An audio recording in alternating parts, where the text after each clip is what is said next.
Hey, superstars, thanks for joining us today. I'm your host, Aaron Zakowski, and my guest today is Shay Howe. Shay is the Chief Marketing Officer at ActiveCampaign, where he leads the marketing, partnership, platform strategy, and ActiveCampaign postmark teams. He has previously led leadership positions across product and design, and his product-led growth approach has helped scale the company into a global tech unicorn. Shay has previously led product teams at multiple high-growth companies and has also held many advisory and mentorship roles. How you doing, Shay? I'm good, Aaron. How are you? I'm doing great. Excited to have you on the show. Yeah, thank you so much for having me. I'm excited to be here and to dig in with you. Yeah. So why don't we start off? Just tell us a little bit about yourself, and I think a lot of people know ActiveCampaign, but a little bit about your role and your participation there. Yeah, um, happy to. I probably have one of the weirder backgrounds, and maybe specifically so for a CMO, and that my background's in design. I've spent most of my career in hypergrowth startups, uh, predominantly on the design and/or product side. But throughout my career, it's been a journey of design in the sense of not just making something look good, but I want it to work well, right? I want it to actually address, solve a need, to come to terms with a problem someone has. That's led me deeper into engineering to say, well, we could design a lot of different solutions. What's actually technical and possible? Like, how do we control scope? How do we get something to market fast? What does that need to look like? Um, that led me deeper into product management in the sense of, okay, we can build this, but is it viable? Does it make sense? Is there a need for this in the market? That led me deeper into marketing to say, well, you can also build demand, right? Like you can create interest in products. Sure. And being in just a number of hyper growth startups, the generalist approach works too. You jump in, you do a bunch of different things, Mhm. and that's been my path at ActiveCampaign as well. Started on the design side, led engineering for a bit, stepped into marketing, built out our partnerships team. So I've done a number of different things, just kind of across the end of both what is the R&D side of the business and the go-to-market side. So a little all over the place, but I consider myself a builder first and foremost. Okay. I mean, one thing you mentioned there, I know we had chatted a little bit on it an email before getting on. You had mentioned the power of being a generalist, and yet you mentioned that again now. So I kind of wanted to dig in a little bit more because, CMO role of a big company, I think people would expect that you need to be this just like deep marketer. You know all the strategies, you know all the tactics, everything going on. But Yeah, it sounds like you have a different approach. yeah, maybe a little bit. Um, Even in the senior levels of leadership and marketing, kind of in your own respect, you are a generalist because the disciplines and functions of marketing are actually vast. I think they're wider than pretty much any Sure. other role I've seen, right? Like uh, leading a design team, it's designers. They might be doing brand design or product design, but largely in the same tools for the same product. Um, Marketing is shoot, we have paid acquisition on one side, we'll have social and community on a different one. Mhm. We'll go earned media and PR in the middle of that. There's lifecycle marketing, customer marketing. It's um, every hour, every day can be slightly different, right? So even at just in marketing, I think you have to have run with a little bit of a somewhat of a generalist mindset at some of the senior levels. Mhm. Um, to me, I think more about how are you building the business? What's the best customer experience? What is, you know, the steel thread through all of that? And marketing plays such a strong piece in that. But it's certainly not a function to be siloed or, you know, isolated from what's happening in product and engineering or in the customer service org. We, in so many ways, merge those together. I didn't even mention sales in that conversation, but that's another deep layer where there has to be tight partnership. So um, I think having some experience and familiarity in those areas goes a long way in starting to understand how to approach them, how to be a good partner, how to actually develop that through and through. And again, the entire idea of how we deliver that best customer experience too. Mhm. I mean, I'm very curious about this topic and understanding, learning from a experienced CMO as you. I've recently made the decision myself. I'm kind of getting more into, fractional CMO work and going that route after having closed down my agency a number of months ago. And I know that I know marketing and I know, I've got my specialties and I can be a generalist in a lot of other ways, SEO, I know it at a high level, but I'm not an expert in, lots of other, strategies as well. Do you find that the role that you have that you just kind of need to know enough on each of the different disciplines within marketing and then you just put the right people in those seats that are really the deeper experts? Is that how you see your role and then just managing those people? Yeah, by most stretches, I am not the smartest person in the room, right? The team is Mhm. each in their own functional area of expertise. Mhm. Um, more so see my role as being able to tie that back into other themes or broader context of the organization, Mm-hmm. or to help highlight some areas where, hey, there's opportunity to bring others into this conversation, or to merge these threads. But yeah, by no stretch am I going to be the one who jumps in and can say, hey, from a on-page SEO optimization side, we need to do this linking structure and this X, Y, or Z. I'm probably dangerous enough to get into it and have an opinion, Yeah. but certainly not the one who's going to say, hey, this needs to be the strategy and how we go execute this. Fundamentally, we have a great team that can do that with a tremendous leadership team behind it. So fortunate in that I get to work with some talented people, and hopefully share in the success with them. Makes a lot of sense. And it's a perfect segue into my next question that I had written down over here. Tell me about your marketing team. Like, how big is the team over at ActiveCampaign? I mean, you guys are well over $100 million in ARR at this point, right? What does a market team look like for a company that size? Yeah, we're roughly 40 people today, broken up into a number of different disciplines. And interesting so in that it might not look as common or normal as other teams. And some of that might be unique to some of that generalist background I have, or just different kind of time and tenure in the org. But some of your just, more traditional teams you might think about. We have the kind of corporate marketing team, which is our social events, the PR, earned media side. That's a small but mighty team, I believe, of roughly 5 people. You get into then content marketing. So we're doing that in a number of different languages. So you have folks who focus on different languages. But that team is roughly 10, if you will.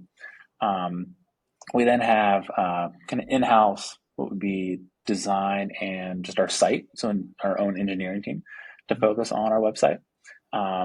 Altogether, that's a team of probably 7-ish, if you will. Going from there, you get into the lifecycle marketing team. So they're thinking a lot about just the full end of it, right? From lead to trial to customer into retention, or even just win back from churn or contraction side. And that also includes our marketing ops functions as well, all within there. And that's a team of, I think, close to 7 as well. Outside that, we have kind of a demand gen function, if you will, and that's made up of a number of different teams as well. So you have kind of a paid demand gen or acquisition side, and then you have kind of 2 lenses of organic. One is what would be organic channel discovery. So the idea of, hey, are there different communities or different ways that we could play into the kind of ever-evolving landscape of marketing? And where are the trends and tides of that going to where we can go have a pretty significant benefit? So one person on the team just dedicated to going exploring and driving that. The other side of that is then, how do we develop ourselves into more of the thought leader in market and industry? So a team that's focused on primary original research, customer stories, and some of the broader just like brand components of what we're doing. And then alongside that, certainly not last, but it would be the partnerships team. So all of our app integrated partners, that all lives within marketing. That also includes a developer relations team as well. So kind of a mixed group, if you will, but incredibly talented team as well. Fantastic. I mean, that sounds like a big team with a lot of very unique specialties. So as the leader of that big multi-talented team, what does your week look like? How do you manage so many diverse strategies, tactics, teams, et cetera, going on at the same time and tie that all together? Yeah, they can all look a little different, honestly. Kind of just depends on the flow of things. For example, this week we have our entire lifecycle marketing team together. So doing some just deeper conversations with them around, hey, how are we doing our trial nurturing? How are we running integrated campaigns across our customer base? Just doing some one-on-ones with the individual team members there, kind of on a skip level side to see, how are you feeling? Like, what's your morale? Let's talk about your career for a minute, where you're trying to grow. What opportunities do you see? Where should we be taking things? That's this week. Last week was a series of just longer conversations with all the leaders in marketing on, hey, let's talk about the end of the year. What are the big things you're trying to get done, or big rocks you want to move? how are you starting to think about next year and what might be some of the KPIs you're looking to address there? And doing that in collaboration with one another, right? So those are conversation circles where you have all the different leaders kind of sharing out their thoughts and ideas, letting it just be a dialogue. Um, all those, each week's a little different to that. But I would say standard throughout all of the weeks would be just a series of one-on-ones, meeting with the individual teams or the folks that report to me. And then there's a series of leadership meetings. So the marketing leadership team gets together every week. Sitting on the ActiveCampaign executive team, we have a series of conversations every single week where we'll spend north of 3 hours together just talking about what is happening in the customer order, what is happening in product engineering, what is happening in sales marketing or the overall funnel. So going deep in those areas. And then be it just different projects that are in flight. And my role as kind of a stakeholder in those, sitting in just different conversations to review that and discuss those, provide input. And then, thinking more about the strategy. Where are we headed, and what is the vision of marketing? Where does it need to be, and how are we staying close to what's happening in market, our customers, et cetera? So there's always a handful of probably customer calls every single week to spend time with them, and then just some time with peers in market or just doing some of my own research, and then email. Just that never-ending inbox. Never get away from email. Yeah. So yeah. So let me ask you on the marketing. ActiveCampaign email automation space, or at least that's the way I see it. Maybe you might define it a little bit differently. I think most of the market, certainly the way that I would see the categories, it's somewhat commoditized at this point. You've got so many different players offering very similar, or at least on face value, seems very, very similar products. How do you differentiate and grow a business to the size that you guys have? And I think you've been on the team for a long piece of that hyper growth journey, right? How do you differentiate the product to stand out so much in what I would perceive as a commodity market? Yeah, no, that's a good question. Honestly, there's a number of differentiators I would walk through, and one in that we have built a product that is incredibly intuitive. Even just to back up for a second, the product itself has a number of different pieces and components to it, but the thing to know is automation is the heart and center of that product. So, we have email marketing, we have a CRM, we have landing pages, we have forms. We're thinking about automation through every single one of those channels, right? And a plethora of integrations on top of that to bring your data together so that you can start to automate off that data and create more personalized experiences through those channels. But automation front and center. Automation by itself can just be tricky, right? Sure. I think some folks think about it and they think it's probably really complicated and I don't know how to do that. I'm gonna have to go hire a consultant to do it. I don't even know how to set this up. There's just inundated with a fear of that's really hard to do. And then it is, even if I could do that, I probably can't afford it, right? That is a enterprise grade functionality and power that I might, it's just out of reach from cost perspective. And for us, we're differentiated on both of those, right? The price is affordable that you can step into, but we focus a lot on the intuitiveness of the platform so that you can step in and begin using it. And that time to value is in a matter of minutes, not hours, not days. Mm-hmm. And through that, there's a number of other things we start to think about, right? One is that we really want to make it out of the box as possible. So we'll give you automation recipes where, kind of one-click install. If this makes sense to you, add it to your account and we'll get this set up and going. We have plenty of templates for emails, for landing pages, forms, things like that. So really trying to intuitively walk someone through how to set this up. And even hopefully done well, we're giving them ideas that they hadn't thought about in the past.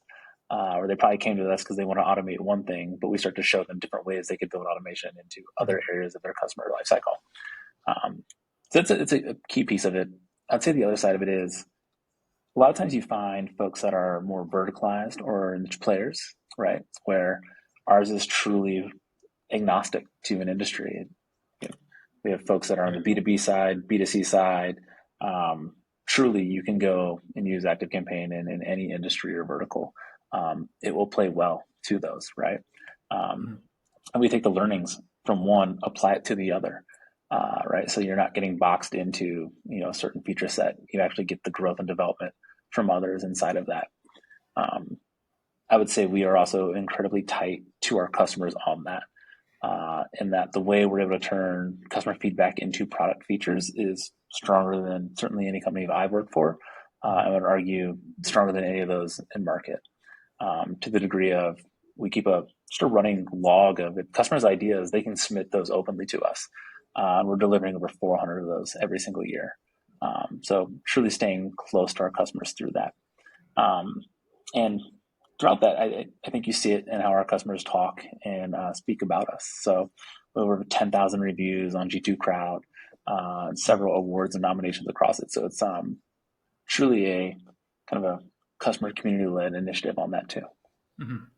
How important is brand building for a company like yours? Because I would imagine that, it's one of those products, yes, it might be perceived as a commodity, at least to somebody like me, but it's also one of those products that you kind of, you're not thinking about it and you're not in market until you're in market. And then you want to know right away, because I imagine most established companies are probably already working with some type of email automation company, and there's going to be some impetus or some pain or itch that's going to make them switch at some point.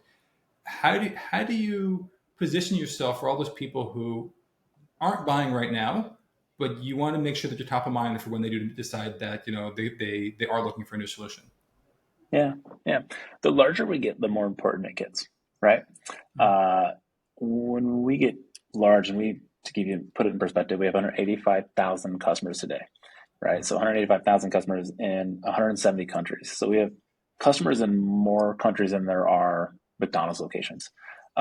So for us to continue to grow at our scale, it's also, you got to do things at a pretty large, like just volume, right? There has to be materiality around it. And that is where the brand starts to become more important, right? Like, how do you attract more eyes, more long-term? How you do that? That's a podcast in itself, right? Generally things on the brand side take a long time. They become very expensive. And so for us, it's just thinking more about, all right, well, we have not followed the stereotypical playbook to grow our business. What is the unique ways that we could start to build the brand and evolve? And one is just using our customers. Those 185,000 customers are the strongest advocates for us.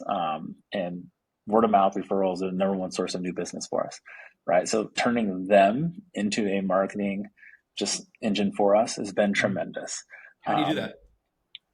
Yeah, a number of different ways, honestly. Like, if you think about product-led growth is a core piece of that, right? So in scenarios where you're using the product, you might see ActiveCampaign branding. So if someone sends you an email, at the bottom of it might say email sent with ActiveCampaign. You might be on a landing page that says built with ActiveCampaign. You might see a form that says marketing by ActiveCampaign. So there's some just built-in signals there if you want. But there's also the idea of just allowing them to add different users to an account, allowing us to get embedded into the different tools and processes in their business. So the ability to even just say in an automation, post an update to Slack, right? That links back to ActiveCampaign. That starts to spread the knowledge of ActiveCampaign in an organization, right? By which more people start to talk about us. We can start to become more of a central tool or process unit in the business, which then starts to build more advocates and users for us, right? Which then starts to say, well, you have 185,000 customers. Each of those customers have several users in the platform, and that starts to spread, right? So no shortage of different ways we start to work with them, and then even just building programs around referrals and affiliates, a whole motion there. I could go deep into that, honestly. Even the ways that we go into certain markets and help educate them and bring them into physical environments with us. Like, we spend a lot of time nurturing that customer piece of the business. So there's a lot there. Sounds like we'll have to have a follow-up episode just to talk about that one. Yeah. Touched on the right question. So let's talk about something a little different. AI, obviously a hot topic of the day. How are you as a CMO, and how is the company as a whole thinking about using AI today in order to make your work more efficient and more effective? Yeah, I love the clarification there. Just like, how are we using it? So I think I can give a different answer. Put it into their product and put this customer facing AI, and I think people are just doing that because they feel like they have to be honest. Because most of the AI is quite not there yet, and most of the products I've seen being released, you just feel like you have to do it. So that's why, to me, I know AI is almost there in my opinion, but not quite. So we need to start learning. We need to start adapting for this point in the near future when it's going to be probably good enough. Because in my mind, it's not quite good enough. But I know there are still a lot of ways that people are using it effective, and that's what I would love to learn from you. Yeah, I would say there's three ways, honestly, I'd walk through. Mhm. And I'd say one is far more exciting than the other two. Okay. Uh, Let's do that one the, first. yeah, uh, that one is honestly, it's about insights. Like, how do you actually glean insights from AI? Um, where can we feed it a bunch of data, right? Like, could we unlock gong call recordings into it and start to ask it questions around when a customer's talking about us, what words do they use so that we can go do demand gen off of those and keyword research. Mhm. Um, or it's, hey, when we use direct attribution and someone says that they found ActiveCampaign through these channels, what are the common themes there? And let's then go take that, pair that against what is first, last touch, or some multi-touch attribution between, so that we know the magical moment where the customer says that they found us versus what we see in their, journey of influence too, Yep. right? And to use AI to just take mass sets of data like that and just ask it questions to tabulate that data, to put it into different types of reports for us, to then pull out and say, give me very specific examples of this, or Mhm. hey, this influencer seems like they're doing a lot. Who's all mentioned to them? Can we go interview those customers? It's that piece of actually getting insights from the data that has been incredibly powerful for us. And frankly, would have taken someone weeks, months to do, right? Like Mhm. we'd fundamentally operate different. Like Mhm. even that idea of attribution, it's an open text field today. Without AI, we probably would have given them a checklist of you found us through social media or a search engine or a Mhm. friend, right? Like we'd try and bucket it. We don't even have to do that anymore. Like some of those ideas are just completely going by the wayside Mhm. because we can use AI to actually pull the insights from that. So I agree that that is a very interesting use case. So how do you do that? Like, have you guys built something internally based on ChatGPT, or like what are you guys doing to accomplish that? Yeah, a lot of different ways you could do it, honestly, ranging from incredibly complex to very simple. Uh, yeah, I'm a simple person. I like to start there and then just like iterate into when I'm hitting the walls of that. Let's make it, let's take it up a level. So take that attribution side just for a minute. Honestly, the way we launch that is just a little pop up in app, right, where we ask that. All that data just gets compiled into a spreadsheet, a Google sheet right now, honestly. And you could use any tool to go do that. Mhm. Even ActiveCampaign would do that for you, right? You create an ActiveCampaign form, throw it in your app, and when someone fills it out, you could sync that over to a Google spreadsheet.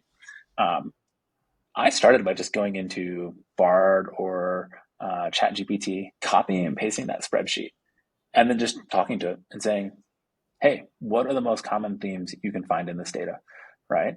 Um, like walk me through this. Find the themes, put that into a table, including the number and percentages of mentions. They'll just do Mhm. that for you. Uh, One of those that came up is a lot of experts will mention us or refer folks. And then I'll ask it, okay, cool. Who are those experts in the data?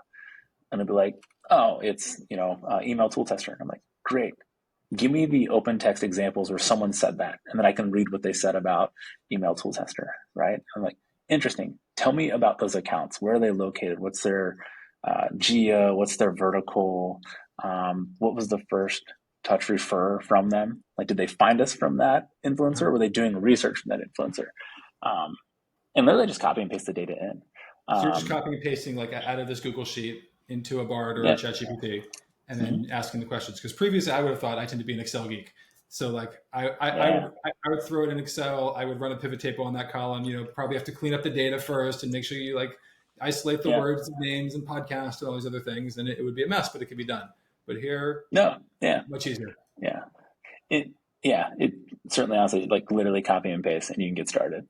Um, you can get far more detailed. You could go use code interpreter from OpenAI to start like actually doing some scripting and whatnot of that. Mhm. You don't have to, right? So there's just a level of, hey, how do we want to get started and where do we meet the needs of just pulling some insights off that versus over indexing on building a massive process to try and find some insights.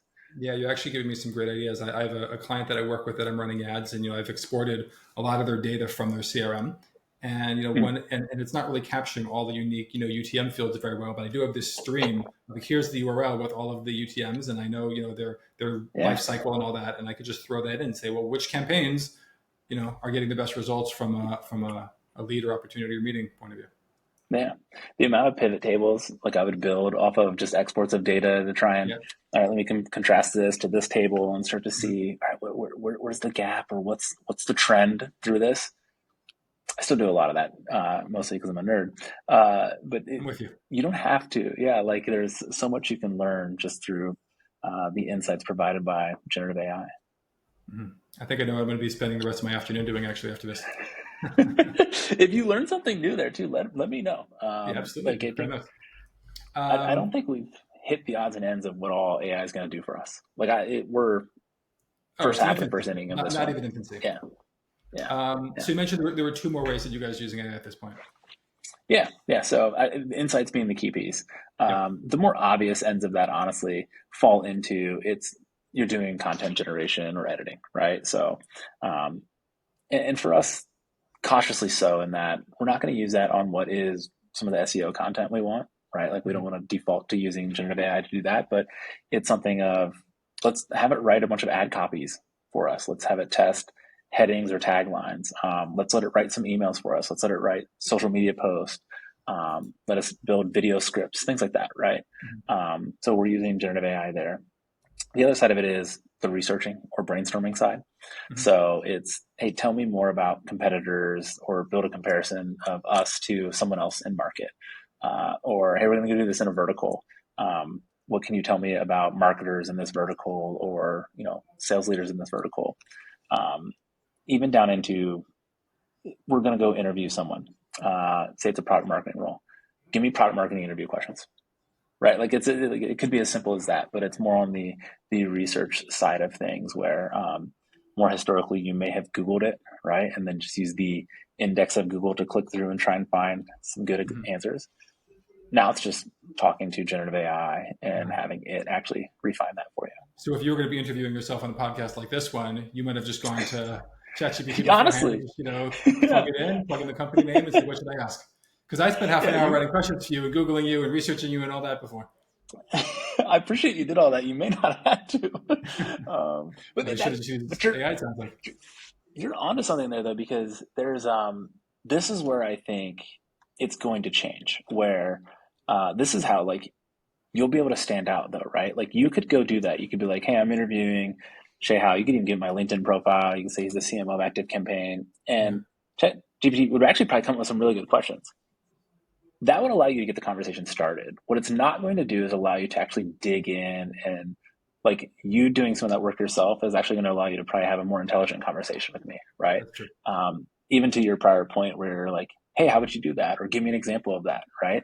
Um, because you did some of that research, I think you're going to actually have a better outcome of it. So it's how do you use it as kind of the starter engine for you, right? Sure. But not just defer and delegate, and then you just turn into kind of the task master behind it, right? Like I still think there's your own intelligence needs to be applied to it. Absolutely. I mean, I think that that's true of pretty much any usage of AI or any tools, really. Yeah, We have to have yeah, somebody buffering them. fair. Yep, for sure. Um, Along those lines, one of my pre-prepared questions that I like to ask people: what do you struggle with in your role as a marketing leader these days? Like, what are the challenges that you see in your job right now? Ooh, that's a really good question. Um, some of it is just the evolving nature of marketing. Honestly, it is wildly different in a sense that algorithms are changing a lot, right? So where you had, you know, be it search traffic, you might be losing some of that in some ways. And some of that might just be even generative AI there plays in, right? Like Google, when I Google something, I get a generative AI response. I don't even get search results until like, I'm scrolling past down that. Be it social algorithms changing, LinkedIn's changed a lot recently. So if you're having, strong power over there, you might be, but you may have taken a hit. The idea of how are all those evolving and what's the way through it? Like what is the way by which we don't get hedged to any one of those? But also in that, even if one's going well for us, what what is most valuable in that sense that even if they do change things, we'll stay ahead in that, Mhm. right? Um, and some of that goes to just truly providing valuable content and education to folks versus what might be more infomercial or promotional. That idea of I shared like just in our team, right? Like we have someone focused on our thought leadership side of this. That's not someone in the content marketing team. Like it's truly someone thinking more about how do we take the base of customers we have, what's happening in market, and how do we create some research and understandings for folks to share out that get them to understand, oh, there's a lot of value in what ActiveCampaign has to say. It's not only educational, it's very practical, it's applicable, it's relevant to me, and it's human, right? Like it's not just sharing an idea, it's truly helping me implement that idea too, right? And walking me through it. So I'm always thinking, just thinking about like with similar things. Being a marketer, it's always changing. Like I said, whether it's algorithms, strategies, what worked. Even if an algorithm doesn't change, when something starts to work, everybody, all the competitors in the whole market starts to learn. So everyone starts doing it, and then the effectiveness goes up, right? So I think that's the nature of marketing, is that it's always going to be evolving. It's always going to be changing. And I think maybe it goes back to the beginning of this conversation we had, where you spoke about being a generalist. That as long as your role could be, I just need to know the big picture of everything, well, that's not going to change too much, I don't think. Or it's going to take longer periods of time to change, as opposed to when you're the tactician or the specialist in certain strategies, things could be changing, week by week in many cases. I had that when I ran an agency mostly focused on Facebook ads, that, we had algorithms changing, we had platforms changing, but also the effectiveness of certain ad styles and strategies were just changing so frequently that we were just always having to stay ahead of the curve to beat out, the competition on behalf of our clients. And I've got a buddy who does sales coaching versus, me being an advisor for marketing. And I sometimes look at what he's doing, like, it's just not going to change that much that frequently. There are certain principles of selling, of being on a demo call with somebody that are the principles are not going to change that often, I don't think, unless I'm maybe just seeing the grass greener from the other side. But I think as marketers, what we do evolves much more quickly. Yeah. No, I don't disagree. Sales is tricky too, but it's you're absolutely right. Like even if you find something that works, the efficacy of that is going to wear off in time as others kind of move into that market. Right. That's paid search is a core example of that, right? Like it's hard to do paid search, I think, well these days, and it's honestly somewhat just starts to fall back into, well, what's your ARPA and can you afford that versus others in market? Like it's that becomes tricky. Yeah. So right. Awesome. Let's jump into what I call my lightning round. A couple quick questions, couple quick answers. Okay. Then we'll wrap things up. Didn't give you any heads up on these beforehand, but I think it'll be okay. What book would you recommend to our readers? It could be a business book, a fiction book, anything you're reading or you've enjoyed in the past. I get asked for books a lot. The question I always ask folks is narrow that down. Give me a topic. Is it marketing? Is it business, et cetera? But I would say the book I'm probably most commonly recommending is 5 Dysfunctions of a Team. It like just the narrative story of that, the way it dispels largely every. Yeah, 5 Dysfunctions of a Team. Okay. It's by Patrick. I think it's Patrick Lencioni. I might be mispronouncing his name. But yeah, it's a fable. It's kind of a fake story of an executive team and some of the challenges they're facing. Mm-hmm. I see that story play out in almost every team I've been involved in and/or I've seen from afar. Like it's really walks through the concept of how do you build trust so that you can create commitments that will lead to accountability. With accountability, the ability to actually pay attention to the results of the team. Check it out. And yeah, it's a tremendous book. I'll check it out. Appreciate that. Other than ActiveCampaign, what's your favorite marketing or productivity tool right now? Ooh, is it silly to say generative AI? Like that is the one I'm going to and just asking a bunch of questions, thoughts to. It's my podcast and I make the rules, so I'll accept it. I appreciate that. Yeah. There's a ton of tools though actually out there. Like it's could go in a lot of different directions with that, but AI would be the one I'm probably keeping a tab open just to chat with almost daily. Okay. And who's your favorite marketing or business leader that you're learning from these days? Ooh, that's a really good question. I don't know that I can name any one person individually. It subscribe to a philosophy that honestly I could learn from anyone. And it kind of becomes my responsibility to go figure out what that is I could learn from them. Even before we started our call, I said, Aaron, I got some questions for you. I know a little bit about you. There's some things I probably want to learn from you. So for me, it's just being a student, I guess, of life in a cheesy manner. But I don't know that there's one person I'm looking to or trying to follow in that. I think I'm unique. I'm a different being. And to try and follow in someone else's footsteps, I would stumble and fail because I would try and think about what would they do in this situation, and I'd rather think about what is best for the situation and what do I know from a composite of information I've learned from others. So, Okay, fair enough. yeah, sorry. Again, my rules, I could accept it, so I'll let it slide. I love it. Yeah. It's a deep answer. It is. It wasn't the answer to the question I asked you, but it's still a good answer and something I think we could all benefit from because it's wise. Yeah. So the nugget there too would just be really thinking about what you can learn from every single person you run into, because I guarantee you that like everyone can teach you something. You got to do some work to figure out what that is, but there is always something there. It's absolutely true. And final question is, where can listeners go to learn more about you? Connect with you. Yeah. Easiest place would be LinkedIn. Shay Howe on LinkedIn. Feel free to shoot me a message. DMs are open, so happy to chat with folks. I would love any questions, any feedback on ActiveCampaign or otherwise. Super. So encourage everyone to go follow Shay on LinkedIn and connect with him there. Awesome. Really appreciate your time coming on the show. I know I learned a lot. Like I said, I've got some great ideas about AI that I think I'll be playing with all day today, and I'll let you know offline what I find out. So thank you very much for joining us. Aaron, thank you so much for having me. I appreciate it.